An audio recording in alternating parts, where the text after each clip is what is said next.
세상의 모든 지식 언더스탠딩. 예. 네. 살다 보면 다양한 일을 겪게 됩니다만 월세집 뭐 혹은 전셋집 얻으러 가서 공인중개사가 나와서 보여주고 괜찮네. 그런데 집주인이 요즘 그 미국에 가 있는데 전 그런 경우 진짜 많이 봤어요. 네, 근데 직접 오지는 못해서 나한테, 저한테 위임장 인감도장 맡기고 갔고요. 저랑 계약하시면 돼요. 해요. 그래요? 어. 아이고 봐요. 여기 이 집도 그렇고 저 집도 그렇고 다 저랑 했잖아요. 뒤에 위임장 붙어 있는 거 봐요. 도장 찍고 돈은 그럼 어디로 보냅니까? 저한테 보내면 돼요. 좀 이상한데요? 이 봐요. 좀 200이라도 나한테 보냈고 300이라도 나한테 보냈고 이 통장 다 됩니다. 네. 싫어요 그럼? 뭐 저기 다음 계약한다는 손님 있는데 오빠 빨리 보내. 그런 경우 있잖아요. 그런 경우 있어요. 있는데 그렇게 해서 계약을 했는데 알고 보니 공인중개사가 그걸 그돈 갈아친 꿀꺽했다. 거고. 그런 일이 있다고 합니다. 네. 언더스탠딩 장순원 기자님. 어서 오십시오. 네, 안녕하세요. 그런 일이 있었다면서요. 그 중개인 혹은 중개 보조인이 이런 방식으로 전월세 이중계약 사기 하는 경우가 네. 뭐 종종 있습니다. 좀처럼 사라지지 않는데 종종 있어요? 예, 이게 뭐 처음은 아닌데 근데 이런 방식의 어떤 전세 사기, 전월세 사기가 사실 이걸 잘 모르면 뭐 누구라도 저희도 피해자가 될 수 있잖아요. 네. 그래서 이게 구체적으로 어떤 일들이 있었는지를 조금 설명해 드리면 예. 뭐 반면 교사로 삼을 수도 있고 타산지석, 타산지석으로 삼을 수도 있고 임전무퇴. 잘못해는 아니지. 이겨야지. 반드시 이겨야지. 네. 그거를 위해서 좀 가져왔습니다. 네. 예. 먼저 보시죠. 여기 그림을 좀 보여주세요. 요게 사건의 예, 요게 이제 그 야, 저 오피스텔. 오피스텔이구나. 네, 그리고 여기 있는 이제 부동산이 여기가 이제 아이고. 조부동산이에요? 여기가 이제 행신역 바로 앞이라서 예. 수요가 많습니다. 뭐 젊은 학생들, 직장인들 수요가 많은 곳인데 예. 요게 뭐 소형 원룸식의 어떤 오피스텔이고 네. 여기 부동산이 여기 이제 지어진 지 한 20년 됐는데 20년 동안 이 터줏대감 역할을 해서 예. 많은 이 96세대 정도 되는데 이 오피스텔의 대부분의 물량을 이 부동산이 아도를 치듯이 예. 이렇게 계약을 해왔다고 해요. 어허. 당연히 그렇겠죠. 바로 네. 밑에 있으니까 또 뭐. 바로 밑에 있고. 내놓는 사람도 저기다 내놓고 찾으러 가는 사람도 저기로 가겠죠. 네, 뭐 집주인들도 보통 여기 오피스텔은 월세 이제 바라시고 사잖아요. 예. 근데 이제 2002년도에 이제 지어졌을 때부터 그 부동산을 통해서 했는데 지금까지 문제 없이 잘 관리를 해주고 때 되면 월세 따박따박 보내주고 세입자 바뀐다고 연락해서 이제 관리해주고 그런 역할을 그런 해왔으니까. 집주인들 많죠. 네. 또 이게 오피스텔 같은 경우는 보통 이제 역앞 오피스텔 같은 경우에 특히 1년마다 계약이 이루어지는 경우가 많거든요. 계속 손바뀜이 일어나는 네, 자주 일어나니까 집주인분들도 왔다 갔다 하기 힘드시잖아요. 그러니까 뭐 거울 깨졌어요. 네, 그럼 그냥 실장님이 좀 고쳐주시고요. 네. 저한테 그거 빼고 송금해 주세요. 뭐 이런. 네. 그런 걸 잘 해줘서 뭐 단골이 많았던 거죠. 예. 네, 여기 이제 게다가 가격이 좀 싸요. 그 전세로 치면 요게 뭐 한 시세가 한 6천만 원 정도, 월세로 치면은 보증금 500에 뭐 한 35에서 40 정도 받으니까. 예. 요즘에 뭐 주요한 지역에서 그런 데가 찾기 힘들잖아요. 게다가 행신역 바로 앞이고 하니까. 예. 뭐 이제 집주인도 좋아하고 수요자들도 좋아하고 부동산을 통해서 이게 거래를 했는데. 꽤 인기 있는 소형 오피스텔이었다. 네. 근데 이제 그 위임을 해줬는데 이 부동산 중개인이 어느 이제 어느 날. 2021년이니까 울컥하신다. 2021 울컥한 줄 알았어요. 지금으로부터 약 2년 전. 예. 어느 날. 그때부터 이제 제가 그 관련된 이제 피해자들을 대리하는 법무법인에 좀 물어봤더니 피해자들이 대부분의 2021년 이후에 이제 계약하신 분들이 이렇게 피해를 봤다는 거예요. 그때부터 그 중개인이 네, 원래는 그 전에는 집주인한테 이제 위임을 받아서 월세 계약을 잘 맺어서 월세를 따박따박 보내주고 하던 분이 21년부터 이제 받는 세입자한테는 전세 계약을 맺고 집주인한테는 월세 계약을 맺은 것처럼 보내주고 계약서를. 그래서 그 중간에 이제 보증금을 가로채기 시작한 거죠. 집주인한테 돈 보낼 때는 세입자 아무개라는 이름으로 자기가 송금하고. 그렇죠. 와. 그 뭐 무슨 일 때문에 그랬는지는 모르겠는데 하여튼 21년부터 부동산 중개인 이게 중개 보조인이죠. 정확하게 주범은 이제 중개 보조인으로 보이는데 뭐 실장님이라고 불리는 중개사 자격증도 없는. 네, 이제 그분이 이제 이렇게 해서 중간에서 세입자들의 보증금을 거의 다 아까 말씀드렸듯이 전세 보증금 6천이고 월세 보증금은 뭐 500이니까 예. 그 사이에 뭐 5,500, 뭐 조금 더 비싼 전세는 거의 6천만 원을 이제 보증금 한 중간에 집당. 가로챈 거죠. 그걸로 뭐 했는지는 아직 드러나진 않았고. 드러나진 않았고 뭐 이제 그러니까 중간에 이게 워낙 집주인들은 오랜 기간 뭐 거의 18년 이상 아무 문제 없이 잘 관리를 해주셨잖아요. 그다음에 세입자 같은 경우에는 뭐 본인들이 이제 주변보다 전세가 시세가 싸니까 이 집에 들어왔고 예를 들어서 이제 그 집주인을 직접 대면해서 만나지 못하니까 사실 이런 그게 네. 벌어졌는데 이 부동산 중개인이 그 보조인이 실장님이 집주인이 이제 사정이 있어서 해외에 있어서 직접 나오지 못해서 내가 위임장도 갖고 있고 인감도장도 갖고 있고 뭐 필요한 소리 다 있으니 나랑 계약하면 된다라고 이제 세입자를 그런 식으로 이제 설득을 한 거죠.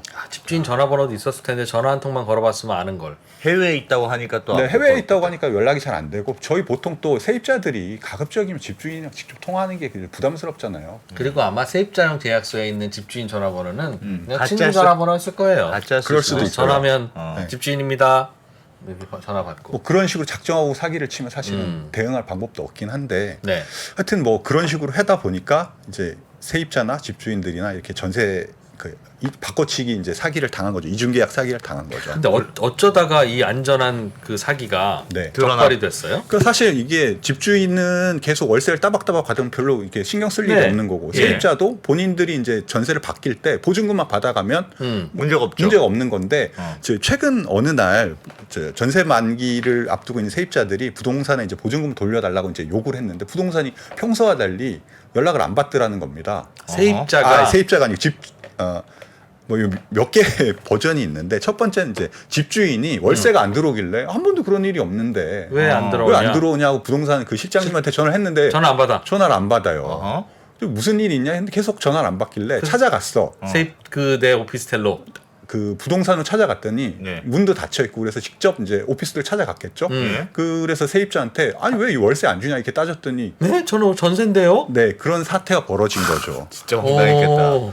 와 진짜 황당했겠네. 뭐 그러면서 이제 이중계약이 드러나기 시작했는데 왜 전화를 안 받아 그러니까 전화만 잘 그러니까 이게 참 받았으면 되지. 이게 이제 선후 관계를 잘 모르겠지 정확하게 하기는 안 되는데 공교롭게도 그 시점에 네. 그 이 실장님이 범행을 주도한 것으로 보이는 실장님이 교통사고를 당해서 중환자실에 이제 입원을 해 있다고 해요. 예. 그러니까 중간에 이제 본인의 역할을 못 해낸 걸 수 있죠. 그때 월세를 꼬박꼬박 보냈어야 세입자 이름을 되는데. 보냈어야 네, 되는데 네. 중환자실이라 못 보냈구나. 네, 뭐 그럴 가능성도 있고 뭐 일부에서는 이제 요즘에 전세 사기에 대한 이제 경각심이 커지잖아요. 예. 그러다 보니까 이제 전세를 조금 피해서 전세보다는 월세를 선호해서 이제 후 세입자를 구하지 못해서 이게 좀 자금 돌려막기가 어그러져서 이런 사태가 벌어진 거 아니냐는 추측도 있는데 사실 여기가 수요가 너무 많은 곳이다 보니까 전세 받아서 전세는 돌려달라면 돌려주면 되는데 네. 그 돈이 없어서 네, 세입자가 없으니까 그 본인이 거의 그대로 꼬라박아야 되는데 그건 너무 이제 예. 볼륨이 커지잖아요. 그래서 예. 돈 못 구하고 쩔쩔매고 있다가 네. 세입자가 집주인한테 직접 뭐 전화해서 그런 경우도 있다고 하는데 뭐 그런 추측도 가능한데 여기 같은 어쨌든, 경우에는 수요가 너무 많기 때문에 보증금을 조금 낮출 수는 있겠지만 그 후임 세입자 구하기가 어려운 것은 아닐 거로 보여요. 예. 그래서 이제 아까 말씀드렸듯이 공교롭게도 교통사고 때문에 중간에서 이제 본인의 역할을 못해서 허허. 예를 들어서 이제 계속 월세를 보내줬어야 되잖아요. 예. 근데 그걸 못하니까 이제 집주인이 그런 뭐 악유를 한 경우가 있고. 알겠습니다. 네, 네. 그래서 이제 이번에 적발이 됐다고 해요. 자 그러면 세입자들은 전세 계약인 줄 알고 전세 보증 계약을 했는데 전세 보증금 줬으니 네, 돌려달라. 네, 근데 예를 들면 지금 중환자실에 있다는 그 범인이 네, 돈이 있으면 돌려주면 되는데 맞습니다. 그 사람 돈이 없을 가능성도 있잖아요. 뭐 그 매우 전세 높지, 보증금을 잘 굴려서 뭐 해보려고 하다가 네, 다 손해 많은 봤을 돈을 수도 만들었으면 뭐 책임질 수 있는데 있고. 근데 거의 대부분의 경우에는 거의 문제가 있을 수 있으니. 문제가 있을 가능성이 매우 그럼 크죠. 그 돈은 누구한테 누가 받을 수 있어요? 세입자가 어차피 손해 봐야 되는 거 세입자가 사기 당한 거예요? 아니면 세입자는 집주인이 하여튼 사기당한 난 모르겠고 거야. 집주인이 당신이 집주인이 내놓으셔 해야 되는 겁니까? 이게 이 사건 같은 경우에 지금은 이제 세입자 지금 좀 피해자로 세입자가 좀 더 부각이 되는데 이 이제 소송이나 혹은 뭐 뒤에 이제 법률적 과정에 의해서 네. 집주인도 피해자가 될 수 집주인이 더 큰 피해자가 될 수도 있는 그런 상황이에요. 왜냐하면 이 세입자들은 이제 부동산을 통해서 이제 계약을 했지만 네. 부동산은 그 집주인의 위임을 받은 거지 않습니까? 네. 그러니까 그림을 잠깐 보시면서 설명을 드릴게요. 예. 그 요게 그 땅짓고라는 감사합니다. 땅짓고. 네, 여기서 네. 이제 열심히 만들어줘서 제가 좀 갖고 왔는데 네. 여기 이제 부동산 중개인이 이제 오피스텔 주인한테서 이제 위임을 받은 거잖아요. 내 대신 임대차 계약을 좀 대신 해줘. 예. 라고 계약을 했고 세입자는 그 위임된 걸 보고 이제 계약을 했으니까 이게 이제 만약에 제대로 된 계약이라면 그 위임을 받았다는 게 이제 인정이 된다면 세입자와 집주인이 정확하게 계약을 한 거지 않습니까? 일반적으로 그렇게 위임해서 계약하는 경우도 많죠. 근데 위임해서 계약해서 이제 한 거면 이 예. 계약이 정당한 계약이라면 그 보증금은 누가 돌려줘야 됩니까? 집주인이 돌려줘야지. 네, 집주인이 돌려줘야죠. 왜냐하면 여기서는 집주인이 위임장을 써주고 인감도장도 줬다면서요. 네. 그러니까 집주인의 입장에서는 억울할 수는 있으나 나는 그렇게 계약하라고 한 건 아니었는데라고 할 수 있으나 어쨌든 자기가 인감도장 내주고 위임장까지 써줬으면 그 책임은 집주인이 져야 되는 건 법상식 아닐까요? 그 위임장이라는 건 위임 받은 사람이 있을 텐데 네. 위임 받은 사람이 한 불법 행위에 대해서는 위임한 사람이 책임진다는 법규가 있나 봅니다. 그렇다면 집주인이 심부름꾼 잘못 고용한 셈이니까 네. 그렇지. 심부름꾼이 뭘 잘못했더라도 내가 해야죠라는 생각을 할 수 있을 것 같은데. 맞습니다. 아닌가? 그 이제 이런 경우에 보통은 이제 이게 합의가 될 가능성이 매우 낮잖아요. 네. 보증금 차이가 뭐 5, 6천이니까. 아, 당연하죠. 네, 그럼 결국 이제 소송을 갈 텐데 전세금 반환 소송을 가면 이제 법원에서는 이 계약이 전세 계약이 유효하냐 무효하냐 판단을 하는데 네. 그 판단에서 가장 관건이 이게 제대로 된 위임이 이루어진 계약이냐는 걸 보는 겁니다. 네. 그러니까 집주인이 어쨌건 자기 인감 도장하고 뭐 인감 확인서 예. 뭐 그런 것들을 맡겨서 계약을 임대차 계약을 해달라고 했다는 그게 있다면 예. 집주인이 이제 그 고용을 해서 심부름을 한 거지 않습니까? 그러니까 그 계약이 정당한 계약이니까 당연히 보증금을 집주인이 물어내야 됩니다. 그게 이제 법리상으로 이제 유권 대리라고 하는데 그러니까 대리인으로서 적절한 권한을 부여했기 때문에 네. 그 대리인이 한 행위에 대해서 그 대리를 맡긴 사람이 책임을 져야 된다는 법리죠. 그 예를 들면 어허. 사장이 인감도장을 직원한테 시켰어. 너 뭐 예. 계약 좀 해와. 그래서 대신 도장을 찍었어요. 근데 뭐 문제가 생겼어. 그래도 인감도장을 맡긴 사장이 책임지는 거지. 직원이 네가 도장을 제대로 못 찍었으니까 네가 책임져 라고 할 수는 없잖아요. 그러니까 요번 같은 경우에도 부동산에서 사실 이게 집주인들이 부동산 오가면서 아이 뭐 그 전에 내가 맡겼으니까 이번에도 계약할 때 내가 인감도장 줄 테니까 잘 계약해서 나한테 돈만 보내주세요라고 했을 가능성이 매우 높고 이제 뭐 중간에 좀 서류가 미비할 수는 있겠죠. 왜냐하면 이분이 이제 인감 확인서를 뭐 예를 들어서 17년, 18년 이럴 때 떼준 걸로 이제 그 세입자를 기망했을 수도 있고. 네. 근데 그렇더라도 기본적으로 이제 이분이 그분한테 인감 도장을 넘기고 본인이 이제 월세를 따박따박 받았다면 어느 정도 위임 관계가 위임 관계가 유지하는 것으로 이제 볼 수도 있고요. 근데 위임한 건 맞는데 네. 월세 계약을 하라고 위임을 한 걸 네. 전세 계약을 한 본인이 게 사기를 쳐서 전세 계약을 했는데 했는데 네. 그 책임을 위임한 내가 네. 사람 잘못 고용한 걸로 책임져야 하냐? 네. 맞습니다. 그 부분이 이제 법원에서도 쟁점이 예. 될 거예요. 그러니까 예. 나는 이제 집주인 입장에서는 나는 월세 계약을 위임해 준 거지 그 부동산에게 전세 계약을 위임해 준 게 아니다. 그러면 그렇게 주장할 수 있겠네요. 그렇게 주장하면 이제 잘못된 계약이 되는 거지 않습니까? 예. 근데 그걸 법원에서 어떻게 판단하느냐에 따라서 이 이제 보증금을 누가 물어낼 것인지가 좀 달라지는 거죠. 이제 보통의 이제 임대차 계약에서는 예. 야. 포괄적으로 이제 임대차 권한을 위임한 경우, 예를 들면 뭐 우리 집 뭐 세입자 좀 구해줘, 뭐 이런 식으로 이제 해서 인감 도장을 맡기고 그러면 이제 집주인이 그 유권 대리에 이제 그 법률에 포함될 가능성이 커요. 네. 이제 어쨌건 임대차 계약이라는 게 뭐 전세랑 월세를 구별하는 건 아니지 않습니까? 아 물론 그렇죠. 네, 근데 이제 다만 집주인이 이제 이런 소송에서 이기는 경우가 있는데 그런 예. 경우가 어떤 거냐면은 자기의 이제 위임 범위를 명확하게 이제 근거로 남긴 겁니다. 그러니까 2% 얘기했듯이 위임장에 네. 위임장을 월세를 쓸 때 네가 대신 받아줘 이렇게. 네, 월세 계약을 부동산이 이제 대리해 달라 그런 근거 서류가 있고 뭐 그런 것들이 이제 명확하게 있으면 그 단어 하나로 갈리는 거예요? 근데 그걸 썼다는 건 이런 가능성까지 감안을 해야 쓸 수 있는 네. 문구이지. 그런 것들에 대한 어떤 증거가 있는 경우에는 집주인이 이겼는데 예를 들어서 2016년에도 뭐 이제 비슷한 사건이 있었는데요. 네. 당시 이제 빌라의 주인이 한 분이고 12명 정도의 세입자가 있었는데 주인은 여러 명이고 그러니까 한 빌라에 12명 정도의 이제 지금과 같은 부동산 중개인 사기가 있었는데 예.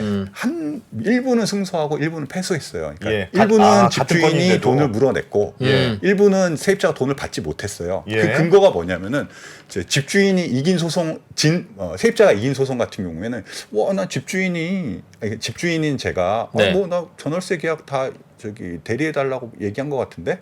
음. 라는 걸 했고 반대로 이제 집주인이 집주인이 이긴 이긴 경우에 케이스는 나는 월세 계약을 위임한 거다 이런 주장을 했고 그 주장에 어떤 근거들이 있어서 그 법원이 그 주장을 받아들였을 때 이제 집주인이 소송에서 이기게 된 거죠. 이번 야. 사건은 네. 사실은 이런 중개사가 중간에서 이런 장난을 쳤더라도 예. 세입자가 집주인 계좌로 보냈으면 아무 문제가 없는 건데 맞습니다. 세입자가 중개사 계좌로 보냈다는 거잖아요. 맞아요. 그거는 진짜 좀 이상하다고 생각했을 텐데 아닐까요? 근데 그거는 뭐 다들 그래요. 봐요. 내 통장에 지금 301호도 넣고 207호도 넣고 다 넣네.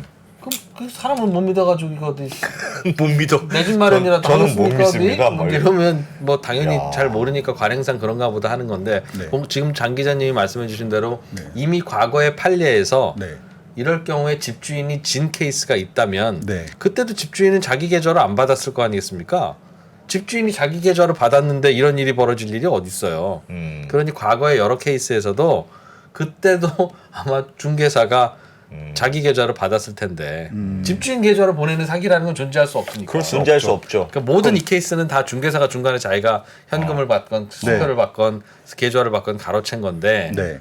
그 경우에 집주인이 졌다는 건 이번 케이스도 집주인이 질 가능성이 좀 있어 보이네요. 그러니까 인감 도장을 주고 위임장을 썼다는 게 굉장히 강력한 행위로 법에서는 판단한 모양이네요. 네. 굉장히 강력한 권한을 위임한 걸로.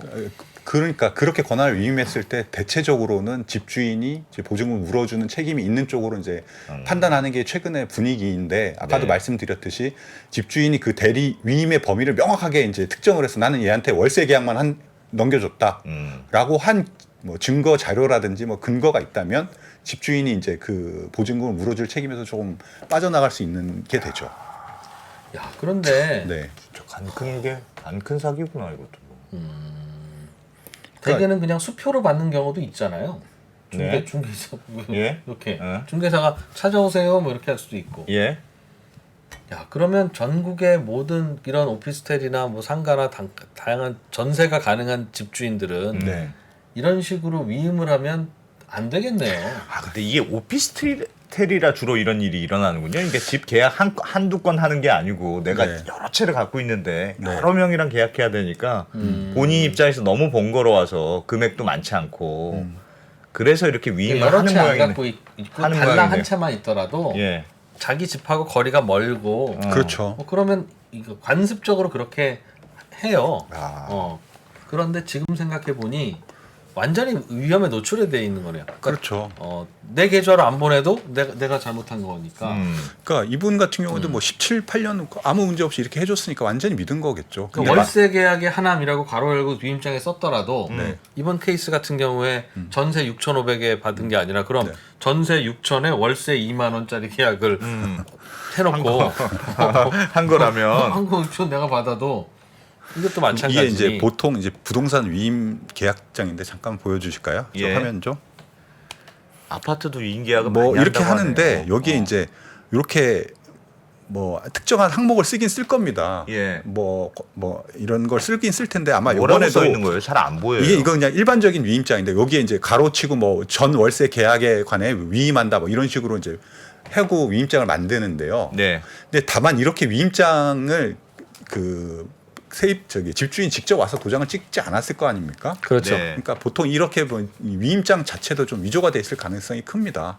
그 세입자랑 계약할 때. 위임장 자체도. 네. 근데 그렇더라도 일부 이런 위임장 위임장에도 도장 찍어야 되는데 그 도장을 매번 와서 찍어줄 거면 네. 그럼 자기가 와서 꾼이 직접 해서 계약하죠. 했겠죠. 그러니까 인감 도장만 던져주고 위임장도 네가 찍으세요 할 수 네. 있는 건데 근데 그렇게 그런 이제 어떤 서류나 이런 거에 흠결이 있더라도 법원이 보기에 이제 실질적으로 임대차 계약에 대한 그 계약 권한을 부동산에 위임했다 이렇게 판단을 하면 집주인한테 그래, 책임은 묻는다. 책임이 물린- 억울하지만 네. 이게 불법적인 계약이 아니라 네. 집주인은 누군가에게 위임을 할 수 있는 게 우리나라 민법이지 예. 라는 걸 알고 있으면 네. 인감도장 맞고 인감증명서랑 보니까 동일하고 위임장을 써 있고 네. 하고 있다면 세입자 입장에서도 믿을 수밖에 없는 네, 그렇죠. 그래서 이제 집주인에게 그 책임을 세입자를 보호해야 될 필요도 있겠네. 그럼 앞으로 어떻게 해야 돼요? 그러면 예를 들면 세입자 계약을 할 때 위임장이 합법적으로 있어. 다 네. 도장도 있어. 서류는. 인제 위임장 계약은 하면 안 되죠. 집주인은. 집주인뿐 아니라 세입자도. 세입자는 세입자 상관없죠. 아니 상관없죠. 세입자가 못 받는 경우도 있다면서요. 그러니까 집주인이 이 이제 월세 계약에 대한 명확한 이제 위임을 해줬을 경우에 세입자가 못 받을 수도 있죠. 세입자도 못 받을 수 있잖아. 그럼 세입자는 위임장 계약을 하려면 위임장을 잘 들여다봐야 된다. 네. 불편하다. 불편하죠. 뭘 어떻게 잘 들여다봐요? 집주인이랑 반드시 통화.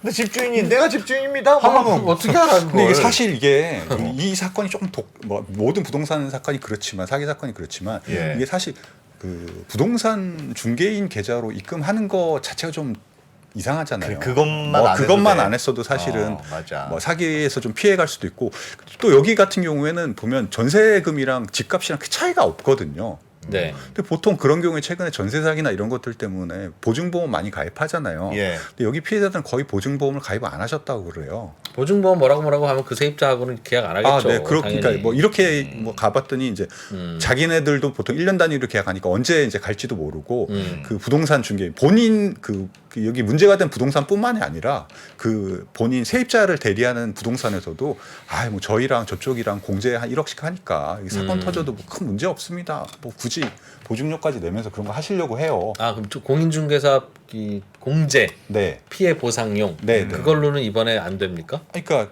그게 보통 그냥 개인 공인중개사 같은 경우에는 뭐 1억 원씩 가입이 돼 있는데 예. 그 1억 원이라는 게 그 공인중개사가 1년 동안 맺은 계약에 대해서 이제 공제를 뭔가 사건이 터지면 공제를 해준 거니까. 총 금액이 1억. 네, 한도 1억. 네, 이번 사건 같은 경우에 지금 피해자가 뭐 50에서 한 100명 정도 얘기가 돼요. 예. 그러면 결국에 뭐 그게 집주인이건 세입자건 누군가는 그 정도의 피해자가 생기는 거 아니겠습니까? 그러면 이제 그 1억 원 뭐 합쳐서 상대편 부동산까지 해서 2억 원인데 그걸 뭐 50명에서 100명이 나눠 가지면 얼마 안 되겠네. 얼마 안 되죠. 이거 저 동네 근처에 다른 데서도 사고 나고 있을지도 모르겠는데요. 지금 그렇죠. 다들 나는 전세야라고 생각하는 세입자들과 나 이 동네 오피스텔 있는데 나는 월세 잘 들어오고 있어. 잘 들어오고 있어도 중간에 폰지처럼 일단 계속 받아먹고 네. 조금씩만 주고. 그러고 있는지도 모르겠네요. 그러고 있는지도 모르죠. 그러니까 계약을 할 때 뭐 집주인이건 세입자건 계약 당시에 이제 실제로 전화 한 통 정도만 해도 아니 전화도 아니고 진짜 계좌를 집주인한테 보내야 돼. 그러니까 계좌는 계좌 일단 바꿀 수가 가장 없으니까. 한 거는 계좌를 직접 보내야 되고 전화라도 한 통해서 이제 집주인 입장에서는 어떻게 해야 되죠? 가서 문 두드려 보는 수밖에 없어요. 그렇죠. 아니면 세입자 전화번호 있을 테니까. 근데 세입자가 그 중간에 중개사가 짠 사람일 수 있잖아요. 세입자 담당. 그러네. 그러니까 정말 말씀하신 건 그렇게 장점하고 하면 세입자 사실 담당. 방법이 없긴 한데 세입자 담당도 있네. 실제로 한번 가서 한번 확인해보고 전화도 해보고 뭐 그런 방법밖에 사실은 없는 거죠.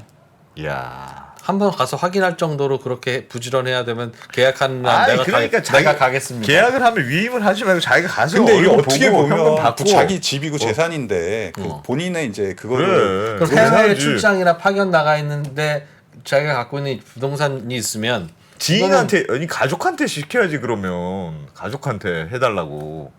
부동산 중개업체에 맡기지 말고. 가족한테 대신 가서 위임장을 이게 하더라도. 월세인지 전세인지 서로 이렇게 세입자라고 확인하고 그렇죠. 그 세입자가 진짜 세입자라는 건 어떻게 알죠? 그 세입자가 진짜 세입자라는 거 저희 계약할 때 확인하는 절차가 있지 않습니까? 본인 주민등록증하고 아니죠.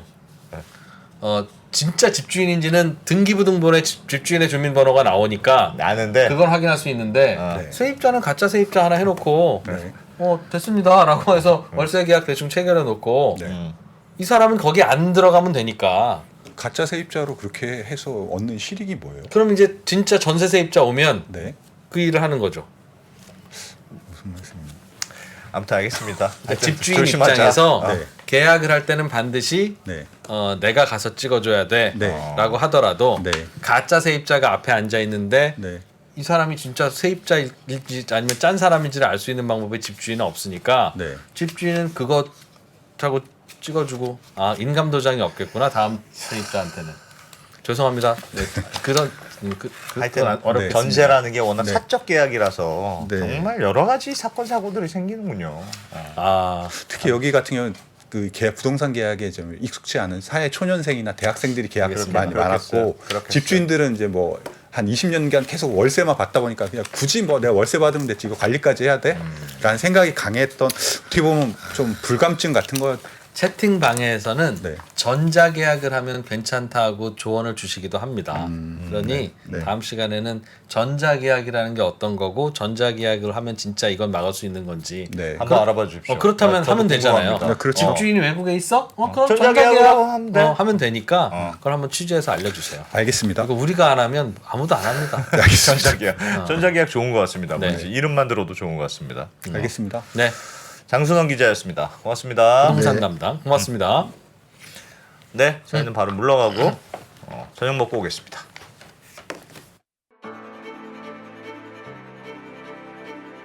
양안 전쟁이 발생한다면 미사일과 공군기는 이쪽에서 많이 돌아다닐지 몰라도 육상전은 한반도가 불바다가 될 가능성이 더 크다고 생각합니다.